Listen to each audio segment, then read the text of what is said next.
Shalom and welcome to this edition of Revealing the Truth, where we cover the headlines, the heartlines, and biblical truth. I'm your host, Messianic Rabbi Eric Walker.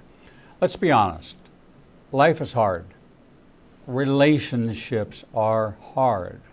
Marriage is hard, and even though none of us ever wants to experience divorce, it happens. Our next guest says you can love God and still get a divorce. And get this, God will still love you. Really. Are you in a destructive marriage? One of emotional, physical, and verbal abuse, infidelity, neglect? If yes, you know you need to escape, but you're probably worried about going against God's will. Our next guest has good news for you. You might need to divorce to save your life and sanity, and God is right beside you. In her new book, you'll learn how to know if you should stay or if you should go. You'll learn the 4 key Bible verses that support divorce for infidelity, neglect, and physical and or emotional abuse. You'll learn about 27 myths about divorce that aren't true for many Christians. You'll learn why a divorce is likely the absolute best thing for your children. You'll learn how to deal with friends and family who disapprove of your divorce, how to find safe friends and churches after a divorce. If you need a life-saving divorce, there is hope for you, your faith, and your kids. A graduate of Wheaton Bible College, Gretchen Baskerville worked as an account representative for a Christian radio station, then ran a successful publishing business.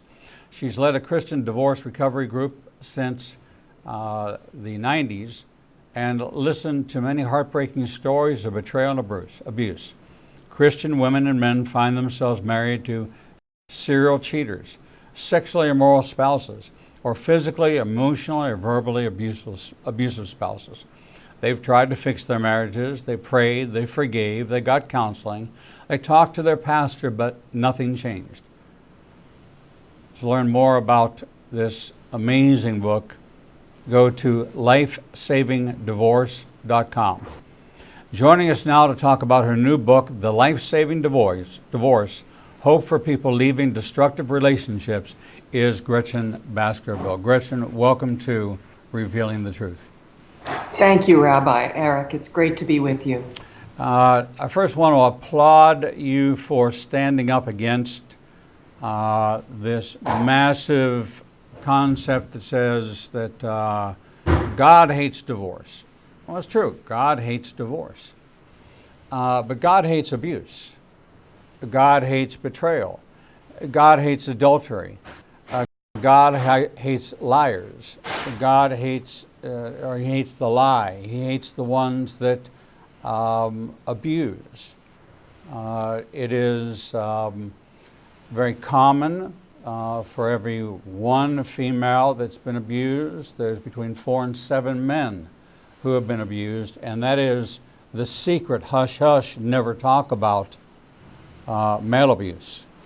For a long time, we had Dr. Ramona Probasco on our program as a featured guest, who wrote a book called Surviving Abusive Relationships. And we have devoted ourselves to taking these things out of the darkness of the shame component and saying, look, there are people who say they're believers, but you don't know that they're not bearing any fruit until you say I do. And it seems that there is a tremendous amount of, on both sides of the house, of people doing all the right things in order to win the heart and doing none of those things to keep the heart. And that's a burden that I carry and have personally experienced. Before we get into this, I want to kind of take a journey with you. I want to go back in time to little Gretchen and what the life lessons and the marriage lessons and the models that you had and the faith journey that you went on so that you could come to an understanding of who God was in your life, how your faith became your own, and then how that influenced you as you sought out a mate as you married and then found yourself in the middle of something you never expected to be in. And Right. isn't that all of us? How did I get here? So Yeah. take us back. So I was brought up in a devoutly Christian home. My parents they're still alive. They've been married 60 years, happily married for 60 years, and God willing, on and on. They're in their 80s now. So I was brought up from the day I was born in a devout Christian home. I always knew about Jesus. I always knew that the Lord loved me, went to church every single week, active in Bible studies. And even as a kid, I loved to just sit in bed and read my Bible. And was part of youth choir and youth group, and went on to Wheaton College, got my degree in Bible and Christian education. So my life was committed to serving the Lord. And I heard all those messages, and I took them very seriously, that the youth pastor and the Christian marriage books gave us, that we needed to do everything right as we dated. We needed to be very careful sexually. We needed to go into our marriages as a virgin. And so when I met my husband-to-be at church, in my church's singles group, I was in my early 20s, and I thought, this is it. This is the man I'm to marry. He seemed to be genuinely enthusiastic about church, very involved, part of the hospitality and activity team. And so what could go wrong? And so I knew that I took the sanctity of marriage very seriously. I had been taught that from the day I was born. And so I went forward honorably into this relationship. And we did, as I mentioned, all the rules right. He asked my father if he could date me. We didn't have sex before marriage. And so when I married him, I was a radiant bride in my white dress, and I was so attracted to him, and I was looking forward to what I had been promised. All the promises that my church had given me was that if I did the rules right, I would have a deeply intimate, close marriage and mind-blowing sex. And that's what we were all promised. And yet those promises didn't come true in my case. My husband revealed to me, and I married back in the 80s. My husband revealed to me that he had a sexual addiction, but it was long ago in the past. And I thought, well, okay, that's a little troubling. Maybe we should see a pastoral counselor.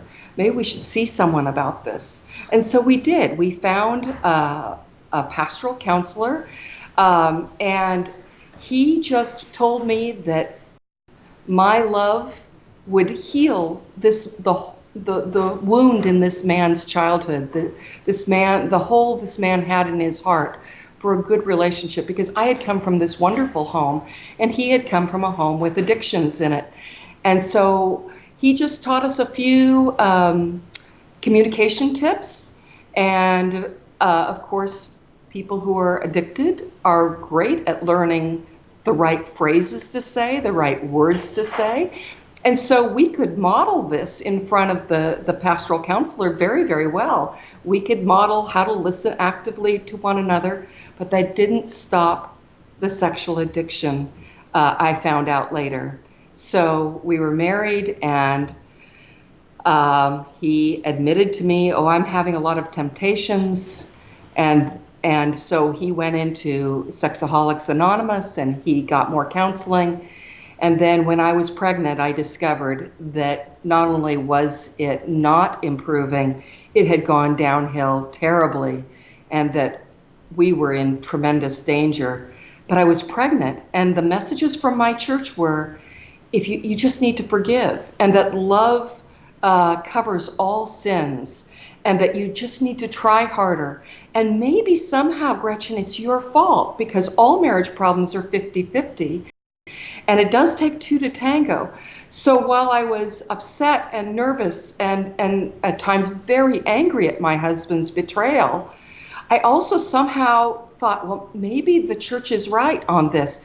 Maybe all marriage problems really are 50-50, and I just need to be more submissive, more quiet, more kind, more loving, more generous, more sexually available, and that will solve the problem.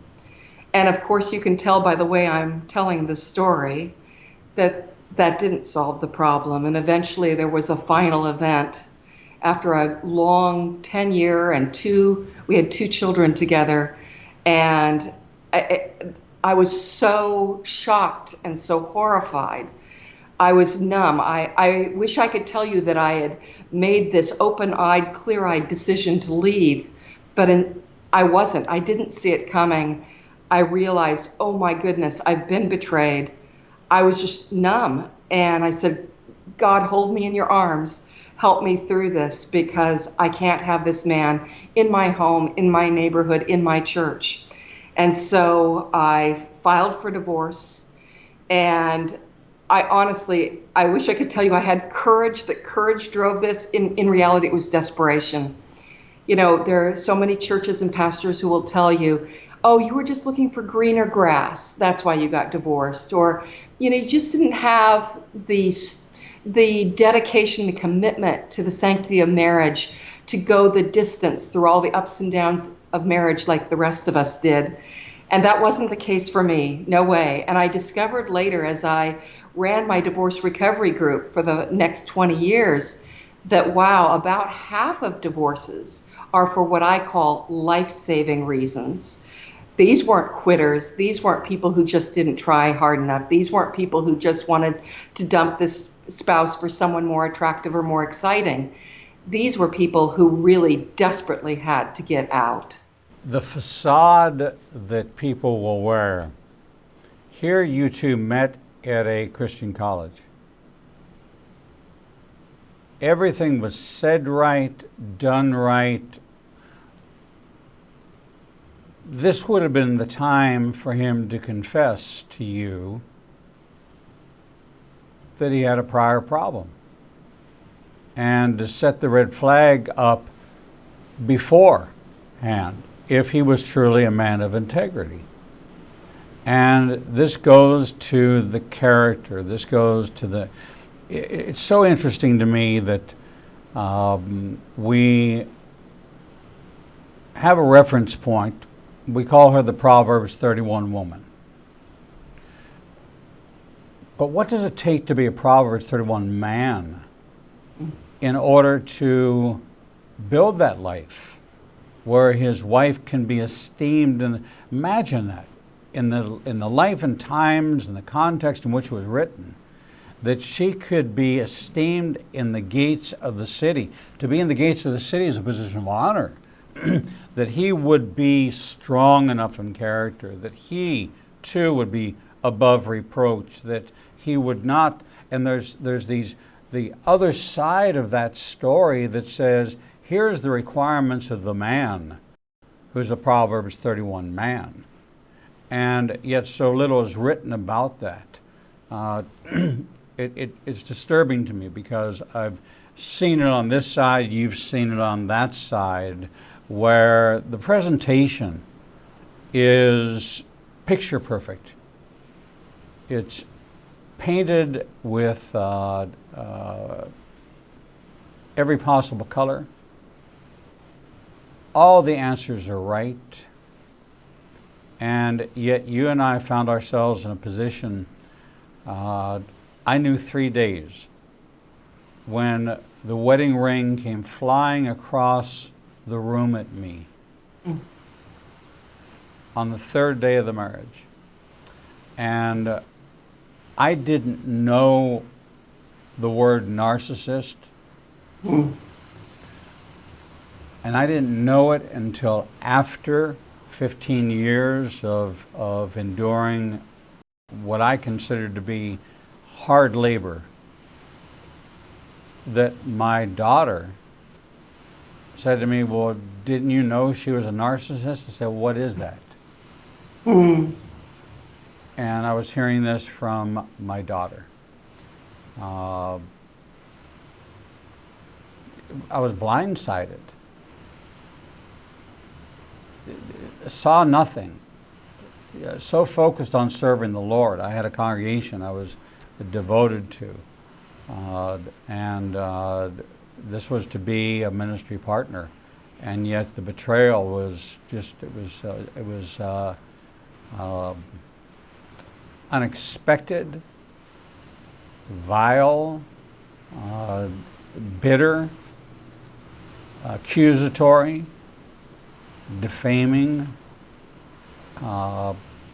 as harmful as it could possibly be. And in this case, not one family, but 750 families were destroyed over this betrayal. Oh my. I mean, heartbreaking. To this day, 7 years later, people are still coming up to me and apologizing to me, saying, we heard the stories, and when we look back, we had to ask ourselves the question, did we ever see anything in you that would ever lead us to believe what we were hearing? Why didn't we stand up and say, this person isn't that person? So here we find ourselves at the crossroads of survival. That the abuse, whether it is the addiction, the abuse, the passive aggressiveness, the narcissism, the Jezebel, there's just a laundry list of life-threatening conditions that destroy, that take you to a point of you questioning exactly who you are in the Lord. And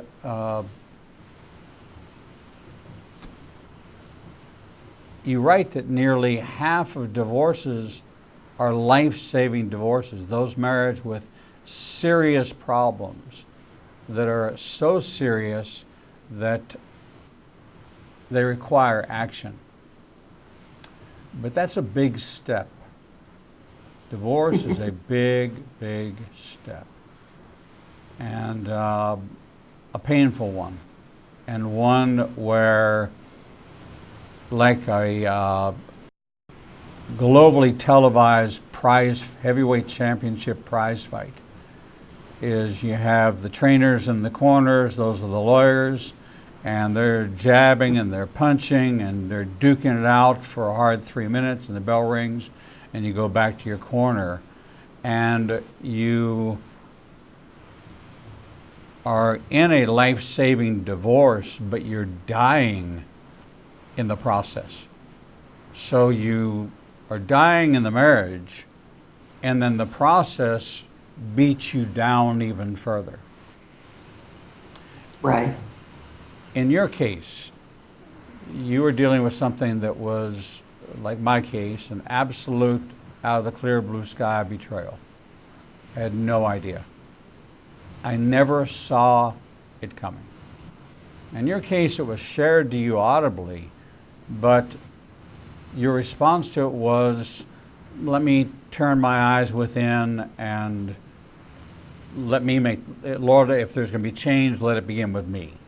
That's the response we usually counsel and coach. But he saw that as an opportunity to continue his path of destruction, which wound up destroying, but not destroying. And I think that's the real bottom line message, is that it does not necessarily mean destruction. It means the unraveling of one aspect of your life, leading you into other aspects of your life. Right, right. When you began this divorce recovery group, was this birthed out of you having gone through divorce recovery yourself and learning a lot of very valuable lessons to share, or were you one of the, hi, my name is Gretchen and I'm a divorcee? Oh, it's the second, definitely. I started this group with another single mother. She'd been divorced a little bit longer than I had, and we just wanted to be a support group in our church for other single mothers. In fact, our church was looking for small group leaders, and this woman and I had met in a Sunday school class, and we looked across the room at each other, and when that announcement was made, we said, we need this. We need it for ourselves. It's not that we're so high and mighty that we've got all the answers now. We're desperate for telling our stories and getting comforted, as the Bible said, receiving the comfort that others have received from the Lord. And so the two of us started a single mothers group at our church. We met in a tiny basement room in an old structure on the church campus. And we and a bunch of other single mothers, we had free childcare because we met it during Sunday school time. And we became an amazing community for one another. We cared for one another. We listened to each other's stories. We shared our hope and our strength. So in a lot of ways, it's exactly what you said. Hi, I'm Gretchen. I'm divorced.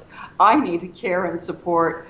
And, let's walk on this journey with Jesus together.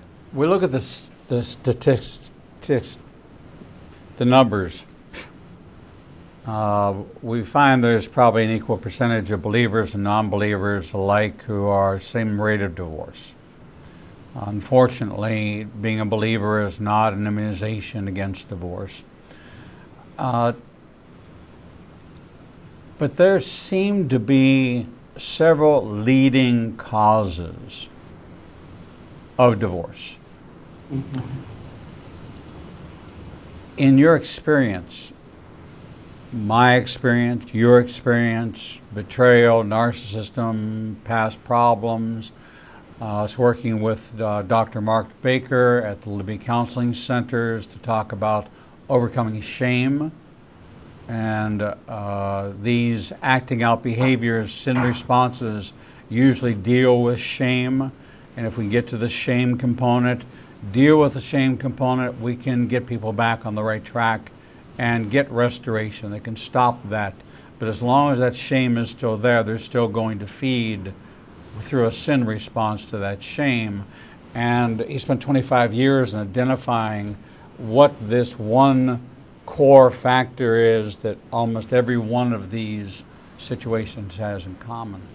What have you found are the commonalities in the stories, and what do we do?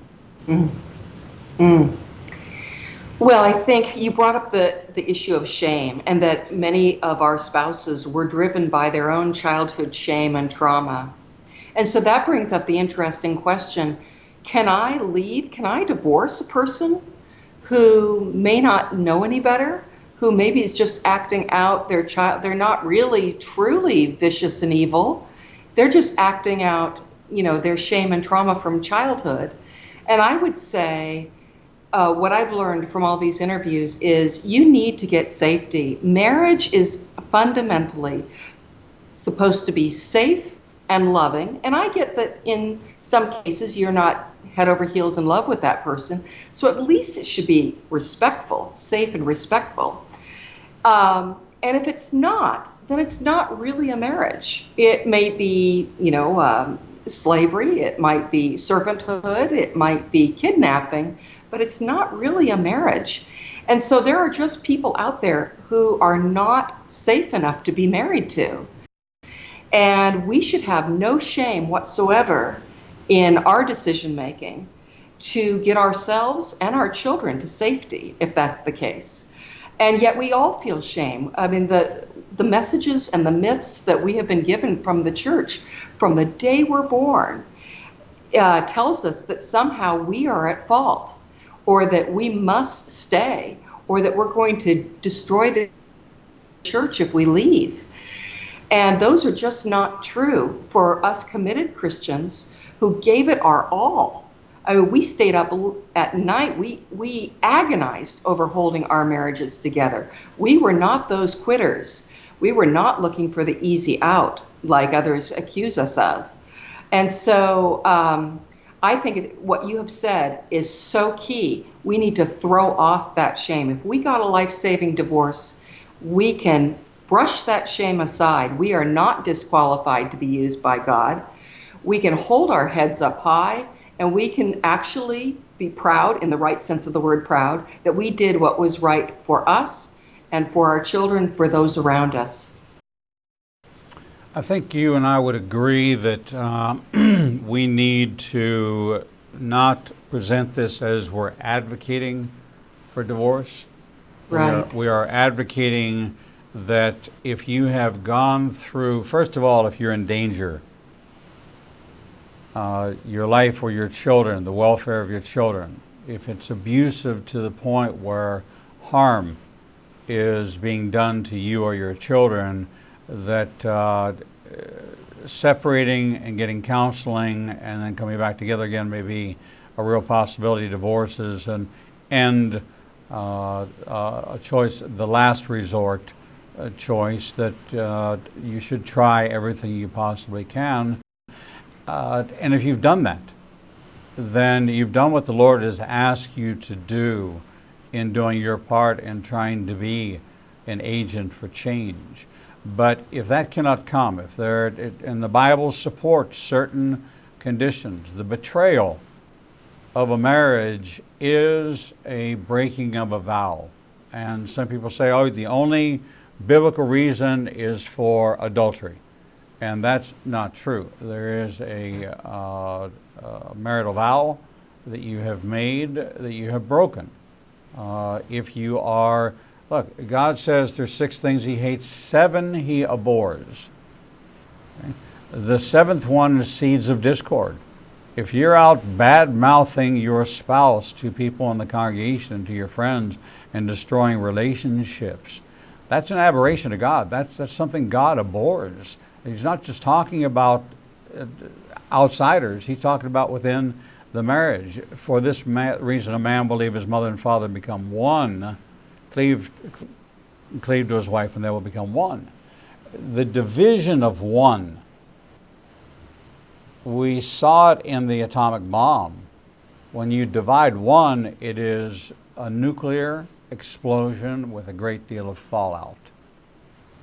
And unfortunately, we have taken this to diminish the role that somebody who is divorced, there's condemnation, that they're an adulterer if they get remarried. We have taken a complete, it's almost and I come out of Orthodox Judaism, so I know about women as chattel. I know the 44 years in the Orthodox synagogue as to what was defined as marriage. It was much different in the Jewish world than it is in the Christian world. When I became a believer, I thought that was going to only put me in touch with people that were honest and trustworthy and bore this image of the Messiah that was to be just and true, and that 1 Corinthians 13 was going to be something that I was going to really enjoy, because I had never known that in my life, not in my home growing up, and not in my marriage. Why? Why do we have this stigma attached to it where we brand? Nobody knows your story unless you tell it. And if you were to stand before a jury of your peers presenting your case, what verdict would they give? And the evidence you present demands a verdict. And the verdict is he was guilty of betraying the marital bed, guilty of betraying the vow, and guilty of deception in the courtship period of time, in being dishonest in his presentation as to who he was. Therefore, you did not marry. The man you married was not the man you thought you were being married. So it was built on a foundation of lies. And something that's built on the shifting sands is going to be blown away and washed away in the storm. But there is good news. And the good news of this is that God still loves you. And you can still serve God.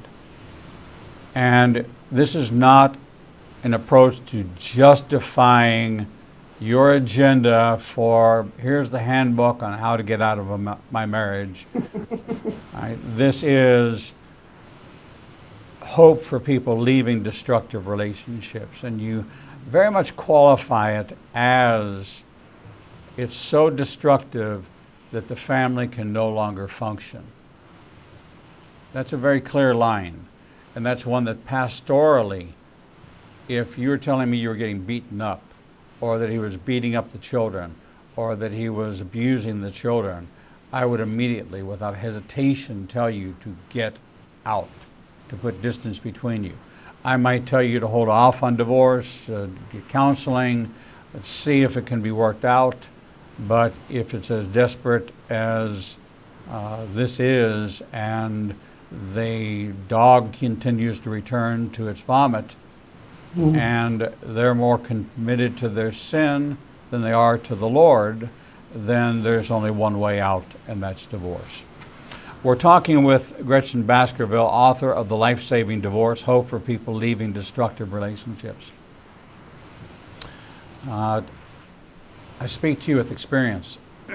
As Gretchen and I spoke beforehand, that I have been through a great betrayal, that I understand that when I was finally able to walk across the street to the lawyer's office and file, I felt the first freedom that I had felt.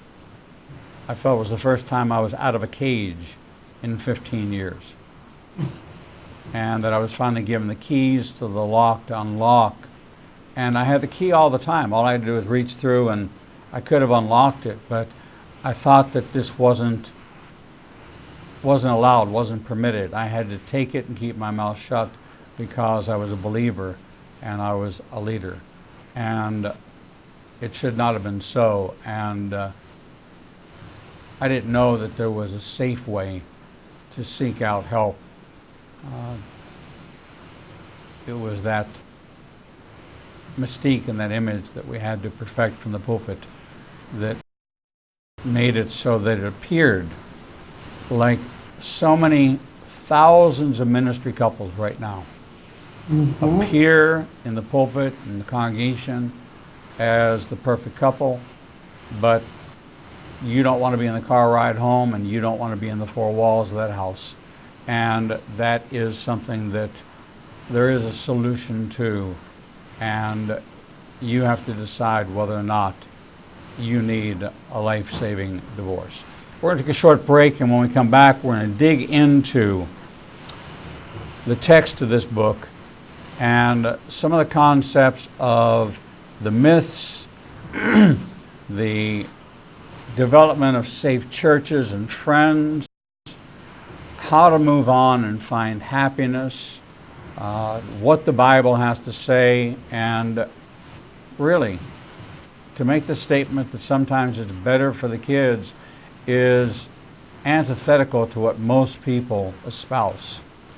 And we'll find out why when we return. The Lord meets you right where you are, and so does Igniting a Nation's new live streaming outlets. You can now watch Revealing the Truth, Revealing the Bible, and Prophecy Revealed simulcast live each Monday through Friday from 10 a.m. to 1 o'clock p.m. Central Standard Time on YouTube Live, Facebook Live, Vimeo, Periscope, and through our website, www.ignitinganation.com. No matter what device you are using, our program will automatically scale so you won't have to miss a single program. And if you happen to miss an episode, you can always subscribe to the Igniting a Nation YouTube channel and access over 1,000 interviews and never miss your favorite authors, special guests, and topics that interest you the most. There are lots of ways to see Israel, but nothing compares to seeing the land of the book and the people of the book through the eyes of two Jewish believers who can take you on a journey that will bring the entire Bible to life. When you join Rabbi Eric Walker and his #1 rated tour guide, Edo Canaan, in Israel, you'll experience incredible teachings, first-class accommodations, and actually walk where Jesus walked. You will experience the Bible transforming from black and white into living color, and you will never see the Bible in the same way again. For more information, visit us at www.ignitinganation.com/events. The Lord contends with what contends with you, and Igniting a Nation is committed to bringing to light each and every issue that faces a believer's life. Our live stream programming and teachings take you on a journey to finding biblical truth from a wide variety of experts who share their insights into a deeper walk with the Lord. We have assembled the most comprehensive panel of experts in the fields of prophecy, caregiving, healing from trauma, shame, and abuse, and so much more. We continue to expand our teachings and programming to meet your needs.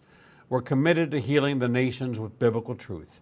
Visit www.ignitinganation.com to develop a deeper walk with the Lord and start your journey to a transformed life.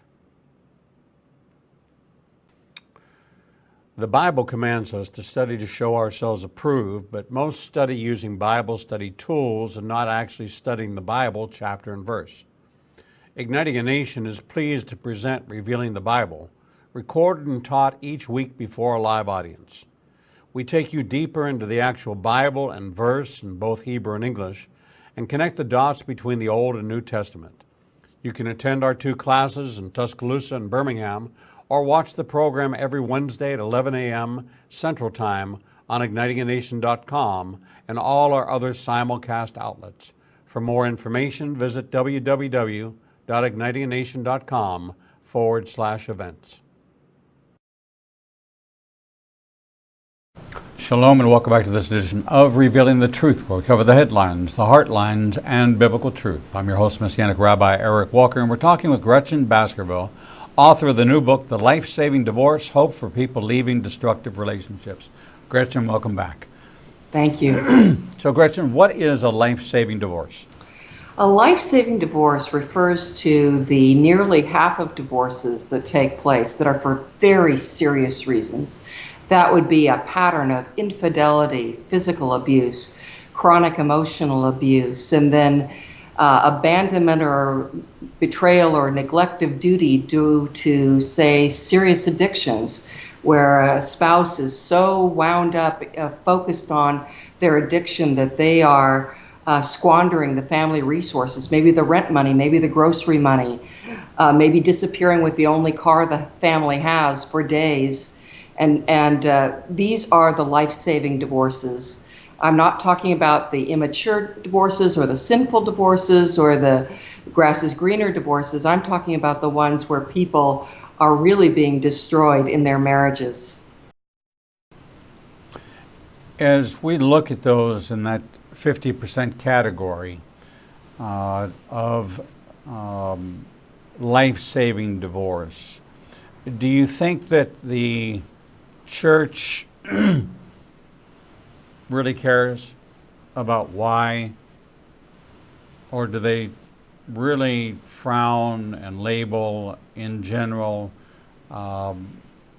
We are the only army that shoots its wounded, and the divorce community is a wounded community.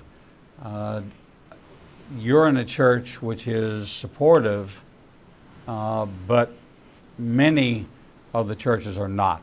Right, right. Why? Yeah, and why that's a is real that? problem. If you go, so what's been found in studies is that the churchgoers, the active Christians who were active right up until they separated or divorced, Lifeway Research discovered this, that half of them didn't even tell their pastor. They were so embarrassed they were so humiliated. They couldn't even go to their own pastor because, and this is not what the research says, but this is what I think. They felt like their pastor would never permit them to leave, would never bless their leaving. So they just chose to not tell the pastor, not tell anyone at church, and switch churches. And in fact, what Lifeway found was when they switched churches, they were just as active. They gave, 60% of them gave just as much money or even more when they switched churches. And so what they were doing was getting away from an uncaring, cold-hearted pastor.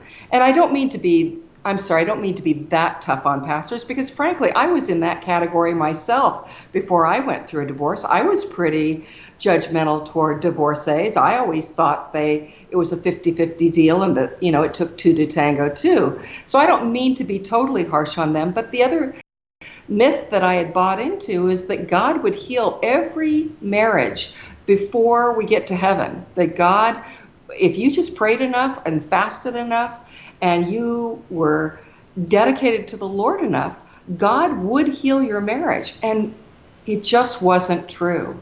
So I would reach out to pastors and say, please don't burden us with those myths. God will not heal every marriage any more than he's going to heal everyone with cancer or heal every child who's been born with a birth defect. Please don't lay that on us and make it seem like we're the ones who, were overwhelmed by the deceiver. We weren't. We were the people who hung in there. We tried hard and we gave it all we had. And the fact that we walked back in that door day after day, walked into that home day after day to face a person who had nothing but contempt for us, who was self-centered, and who did not care one bit about our well-being, proved beyond a shadow of a doubt that we cared about the sanctity of marriage. The future, the aftermath. You've gone through this life-saving divorce. In the book, what do you recommend as the process of recovery? There's a mourning period. It's the death of a marriage. And whether or not you feel free and vindicated, or you feel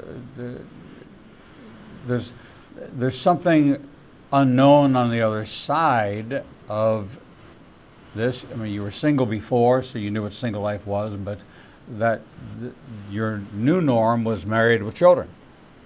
So right. Now you go back out there, and now you have to figure out, who am I in this new world? We find a lot of people remain in abusive relationships. We find a lot of people remain in LGBTQ plus relationships because they don't know who they will be or what life. This is an unknown. So if this is a known, and I can survive it, maybe it's better than going into the unknown and falling on my face. Oh, absolutely. Yeah, people, it's such a normal human trait that we project all of our fears into the future. We look down the line and say, I'll never make it financially. I'll never be happy again. I've got a black cloud over my head, and I'm now cursed. Or I've got the red D for divorce on my forehead, and nothing good will ever happen to me again. And we've already discussed, we feel like we're disqualified, that God can never use us again. And we don't project God's grace, his healing power, or his miraculous desire to build us and give us greater esteem than we had before. As the Psalms and the Proverbs often tell us, no matter how down we are, God's goal is to pick us up and bring us back to greater esteem than when we had our noses dragged in the dirt. So you ask, what's the process? Well, I think, first of all, we all have to accept reality. So many Christians will just hang on. Well, maybe he'll turn around, or maybe she'll improve. And I've seen women especially, this happens to, but some men as well. Their husband will leave, he'll take up with another woman, and she will go to a Cope and Hope group for years, hanging on, even though there's no sign that he has any repentance. There's no confession. There's no attempt to come back to her. He feels no guilt whatsoever, but she just hopes and prays and clings to obsessively almost to this hope that he will come back. And so there is one point is just simply acceptance, whether you're the person who leaves or you're the person who's the leavee, the leaver or the leavee. It takes probably a couple of years to accept reality and say, this is what really happened and I really did need to go. The second thing is just to deal with the anger. There's if it's a life-saving divorce, then it's a divorce of betrayal. And so you're going to have to deal with that anger and bring it to the Lord and be honest about it. There are some people who want to pressure us to forgive way too fast and to pressure us to forgive wholly when we haven't even really explored what we need to forgive for. We haven't really gotten our minds around, so for example, with someone who is a batterer, well, it'd be easy to forgive a person who accidentally slaps you because they were chasing around a fly and they slapped you accidentally. But in a battering relationship, whether it's physical battering or emotional battering, you've got a multitude of offenses that go along with that. There's probably a buildup of tension. There might be an implied threat. There might be that arched eyebrow or that sneering look on their face, or that after they hit you or abuse you or show contempt towards you, well, you just misunderstood me. You didn't hear me correctly. Well, that's your opinion. You should forgive me because you claim to be a devout Christian. So in the case of an accidental slap, there's only one thing to forgive for. In the case of an abuser, you've got 10 things. If you look at what they're doing to you, you've got 10 things that you need to understand, identify, and address before you can have any kind of forgiveness at all. And so I warn people, don't let anyone pressure you to forgive on their timetable. It needs to be on your timetable, and you'll be coming back over and over and over. Even working on this book, 25 years after my divorce, it awakened some pain and some hurt and some injuries I wasn't even aware of, and I had to forgive yet again. And so it's nothing anyone else can pressure you to do. I read an interesting book on post-traumatic stress disorder a few months ago, and the author said that back in World War II, 2 psychiatrists discovered that even the strongest, most courageous, best soldier they had would develop PTSD if they faced 240 days in a combat situation. And when we look at people in 10, 20, and 30-year marriages, let's take, for example, a 20-year marriage. A lot of the people I interviewed for my book had been in 20-year destructive marriages. That's not 240 days in combat, that's 7,000 days in combat. So when you look at that, no wonder they are having nightmares, insomnia, health problems, mental health problems, depression, anxiety. It's because of the post-traumatic stress disorder that they acquired from walking on eggshells all the time, wondering if there was anything they could do to keep their spouse from going off, whether it be go off and sleep with someone else, or whether it be going off and betraying them in an abusive explosion. And so, when we look at this whole situation, we need to understand that the process of healing after a divorce is quite complex and quite long. So we need to look at what we're angry at, look it over and identify and cry out to the community. The Bible is full of imprecatory psalms or psalms of lament where we call out to the community, we call out to the Lord, look at what has been done to us. And that's why it's so wonderful to have friends or a support group who call out to the Lord and say, what was done to you was wrong. The Lord doesn't rejoice in what was done to you. The Lord hates people who are fakers and con artists, who bring their sacrifice to the altar and yet have hatred in their hearts and abusive behavior in their life. And God says, I don't even listen to your prayers. I don't accept your offerings, you hypocrites who treat your spouses badly. So I think the whole, and then of course we have to deal with the loneliness. I don't know about others, but man, I felt like the loneliness would come on me like I was standing on a beach and there was a giant tsunami wave headed for me. And every time it would hit me, I mean, I couldn't stand against it. It was way too powerful for me. And I felt like the loneliness would just tumble me in the waves, and I would be grasping, trying to get to the surface. And finally, as I'd have to turn my attention to my children or bill paying or, grocery shopping and the normal things we have to do in life, getting our car serviced, then the loneliness would subside. But I would tell you that for the first year, I just felt that wave of loneliness hitting me so hard. And it was just me and my little children. And I was worried about how I'd keep a roof over our heads because I had only earned $500 a month, the prior year prior to my divorce. And all those fears, and fears are such a big part of it. We've already touched on that. We project the fears into the future, but we don't project God's love and his grace and his power in our lives to pick us back up. And he says he'll never leave us or forsake us. And then I would say we have to deal with the shame that the community puts on us. And that might mean that we have to get new friends. There will be, I remember coming to a woman at my church who just didn't get divorced. She just, had bought into all the myths. And I told her, oh my goodness, I'm going through a divorce. And she looked at me and she said, well, you're going to destroy your children. Don't you care about your children? And I thought, now, of course, now that I've got a lot of time on the other side of this, I would say, how dare you think that you care about my children more than I did? But at the time, I was just overwhelmed, and of course, I cared about my children.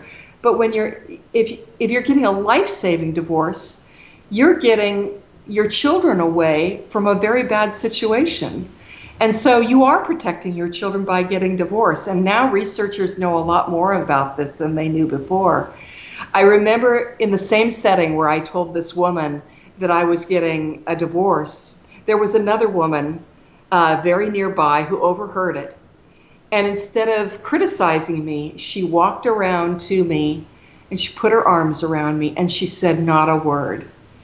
And her message to me, what I got from that was, I trust you. I sense that whatever reason you have to get out is a serious reason. And I'm not going to question you. I'm not going to interrogate you. And I'm not going to judge you. So I would say that part of our getting to safety is finding new friends, finding friends who have walked that path, who know that Jesus is with us through the valley of the shadow of death, and that he will never leave us or forsake us. So that's part of it. And I think we're going to have to say goodbye to some toxic friendships for now.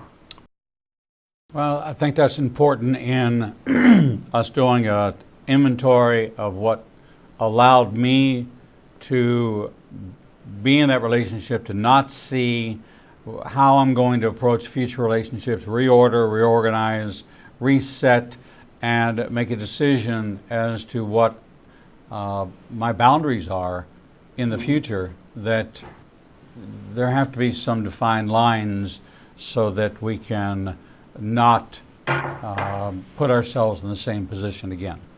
Right, absolutely. We've been talking with Gretchen Baskerville, author of The Life-Saving Divorce, Hope for People Leaving Destructive Relationships. This, unfortunately, is not a book that every one of you who needs it can go out and buy and put it on your nightstand while you're still in the same house with your husband. So you've got to find, or husband with your wife, so you got to find a way to be able to access it and its content in the safety of examining whether or not you're in a life-saving destructive situation, and only you can determine that with wisdom of a multitude of godly counsel. But there is hope for you and for Gretchen. She's navigated this path for many years and come out the other side of it happy, whole, healthy, loved, cared for, and understands that there is great support both in the Word of God and in people who will love you, because God has not given up on you. This is not the deal breaker. This is not the unpardonable sin. And the shame that the establishment may put upon you is not fitting or worthy or appropriate, and you don't have to receive it. You have a choice as to where you stay and where you go. You start here in the marriage. If you feel that you have to get out for the safety of yourself and your children, then you do so. And there are intermediary steps you can take through trial separation to try to work things out. All of those things are possible, but when it comes down to it, if it's for the safety of your children, for your own personal safety, do not stay in a relationship where you are being abused in any way, shape, or form. It is not of God. Amen. Gretchen Baskerville. Visit her at lifesavingdivorce.com. Go to ignitinganation.com and click on her name, and this book will come up, and order a copy for yourself if you feel like you're there and you need the tools to get to the other side. Gretchen, thank you so much for sharing this story with us here on Revealing the Truth. Thank you, Rabbi Eric. God bless you. We're going to take a short break, and when we come back, we'll bring you the next edition of Revealing the Truth.